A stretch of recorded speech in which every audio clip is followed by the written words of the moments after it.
ಇವರೇ ನಿಮ್ಗೆ ಸಂತೋಷ್ ಸರ್ ಹೇಳ್ದಂಗೆ ನಿಮ್ಗೆ ಭೂಮಿಯನ್ನ ಪರಿಚಯಿಸಿದ್ದು ಮಂಗಳಮ್ಮನೇ ಆದ್ರೂ ಸಹ ಬದುಕನ್ನ ಪರಿಚಯಿಸಿದ್ದು ಅಫ್ಕೋರ್ಸ್ ರಾಘಣ್ಣ ಅವರು ಅಂತ ಹೇಳಿದ್ರೆ ತಪ್ಪಾಗುತ್ತೆ. ನಿಮ್ಗೆ ಮೂವರು ಒಂದ್ ಕಡೆ ಪೂಸರಲ್ಲೇ ಪಕ್ಕದಲ್ಲೇ ಇದ್ರು ಶಿವಣ್ಣ ಅವರು.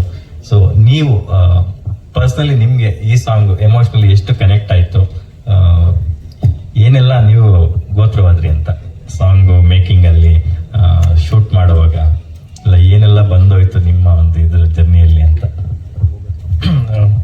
ಮೊದಲನೇದಾಗಿ ಯುವ ಸಿನಿಮಾಲ್ ನಡೆಯೋ ಕಥೆಗೂ ನನ್ನ ಜೀವನದಲ್ಲಿ ನಡೆದಿದ್ದ ಕಥೆಗೂ ಸುಮಾರು ವಿಷಯ ಹೋಲುತ್ತೆ ಅಂತ ನನ್ಗನ್ಸುತ್ತೆ. ಪ್ರಾಬ್ಲಿ ನಿಮಗೆ ಸಿನಿಮಾ ನೋಡಿದಾಗ ನಿನ್ಗೂ ಅನ್ಸ್ಬೋದು.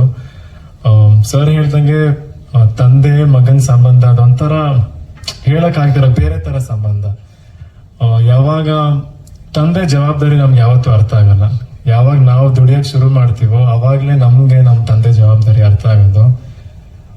ಹೇಗ್ ಸರ್ ಹೇಳಿದ್ರು, ಹೇಗ್ ತಾಯಿ ಜಗತ್ತಿಗೆ ಪರಿಚಯಿಸುತ್ತೋ ನಮ್ನೆಲ್ಲಾರ್ನು. ನಾನು ಚಿಕ್ಕ ವಯಸ್ಸಿಂದ ಹೆಚ್ಚಿಗೆ ಬೆಳೆದಿದ್ದೆ ನಮ್ ತಾಯಿ ಜೊತೆ. ನಮ್ ತಂದೆ ಬ್ಯುಸಿ ಇದ್ರು, ಪ್ರೊಡಕ್ಷನ್ ಹ್ಯಾಂಡಲ್ ಮಾಡ್ತಿದ್ರು, ಕೆಲವು ಆಕ್ಟ್ ಮಾಡ್ತಿದ್ರು, ಮನೆ ಜವಾಬ್ದಾರಿ ಎಲ್ಲ ಜಾಸ್ತಿ ನಮ್ ತಂದೆ ನೋಡ್ಕೊಂತ ಇದ್ರು. ಸೊ ತುಂಬಾ ಬ್ಯುಸಿ ಇದ್ರು, ಜಾಸ್ತಿ ಟೈಮ್ ಸ್ಪೆಂಡ್ ಮಾಡಿದೆ ನಾನು ನಮ್ ತಾಯಿ ಜೊತೆಗೆ. ಬಟ್ ಯಾವಾಗ ನಮ್ ತಂದೆ ಹುಷಾರ್ ತಪ್ಪಿದ್ರು ಅವಾಗ ಸ್ವಲ್ಪ ಮನೆ ಜವಾಬ್ದಾರಿ ತಗೊಳಕ್ ನಾನ್ ಶುರು ಮಾಡಿದೆ. ಅವಾಗ ನನ್ಗೂ ನಮ್ ತಂದೆ ಅರ್ಥ ಆಗಿದೆ. ಅಂದ್ರೆ ಅವ್ರು ಎಷ್ಟು ಕಷ್ಟ ಪಡ್ತಿದ್ರು, ಯಾಕೆ ನಮಗ್ ಟೈಮ್ ಕೊಡಕ್ ಆಗ್ತಿರ್ಲಿಲ್ಲ ಅವ್ರಿಗೆ,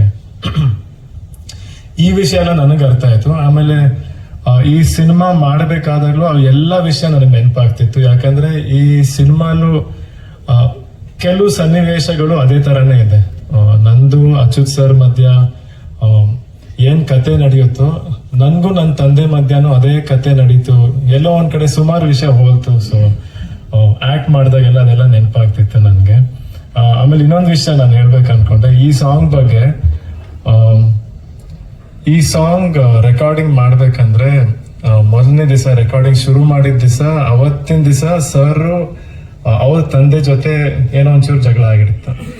ಆ ಜಗಳ ಮುಗಿಸ್ಕೊಂಡು ಅದನ್ನೇ ತಲೆಯಲ್ಲಿ ಇಟ್ಕೊಂಡು ಸರ್ ಬಂದು ಅವಾಗ ಸರ್ ಹೇಳಿದ್ರು, ಇಷ್ಟೆಲ್ಲ ಜಗಳ ಮಾಡಿದಾಗ ಕೊನೆಗೆ ನಮ್ ಮನ್ಸಿಗೆ ಜ್ಞಾಪಕ ಬರೋದು ಏನೊಂದ್ ತಪ್ಕೊಂಡ್ಬಿಟ್ರೆ ಸಾಕು, ಎಲ್ಲ ಜಗಳ ಎಲ್ಲ ನಿಂತೋಗ್ಬಿಡುತ್ತೆ ಅಂತ. ಅಲ್ಲಿಂದ ಶುರು ಮಾಡಿ ಅವತ್ತು ಸಾಂಗ್ ಕಂಪೋಸಿಂಗ್ ಶುರು ಮಾಡಿದ್ರು. ಆಮೇಲೆ ವಿಜಯ್ ಪ್ರಕಾಶ್ ಸರ್ ಹಾಡ್ಬೇಕಂದ್ರು ಅವ್ರು ಹೇಳಿದ ಮಾತು, ಕೆಲವು ವರ್ಷದ ಹಿಂದೆ ಅವ್ರ ತಂದೆ ತೀರ್ಕೊಂಡ್ರು, ಅವ್ರು ಅದನ್ನ ನೆನ್ಸ್ಕೊಂಡು ಅವ್ರು ಈ ಸಾಂಗ್ ಅನ್ನ ಹಾಡಿದ್ರು. ಅಂಡ್ ಈ ಸಾಂಗ್ ಫೈನಲ್ ಮಿಕ್ಸ್ ಆಗಿ ರೆಡಿ ಮಾಡ್ಬೇಕಂದ್ರೆ ಅವಾಗ ಅಜನೀಶ್ ಸರ್ ಹೇಳಿದ್ರು, ಅವರು ಮತ್ತೆ ಅವ್ರ ತಂದೆ ಕೆಲವು ದಿವಸ ಮಾತಾಡ್ತಿರ್ಲಿಲ್ಲ. ಸೊ ಎಲ್ಲೋ ಒಂದ್ ಕಡೆ ಎಲ್ರಿಗೂ ಅವ್ರ ತಂದೆ ಜೊತೆ ಇದ್ದಿದ್ ಸಂಬಂಧ, ಇಮೋಷನ್ ಎಲ್ಲ ತುಂಬಿಕೊಂಡು ಇವತ್ತು ಈ ಸಾಂಗ್ ಈ ತರ ಬಂದಿದೆ. ನಿಮ್ಗಿದು ಫಸ್ಟ್ ಅಫಿಷಿಯಲ್ ಪ್ರೆಸ್ ಮೀಟ್ ಅನ್ಸುತ್ತೆ ನಮ್ಮೆಲ್ಲರ ಕಡೆಯಿಂದ ನಿಮ್ಗೊಂದು ಅಪ್ಪುಗೆ. Thank you.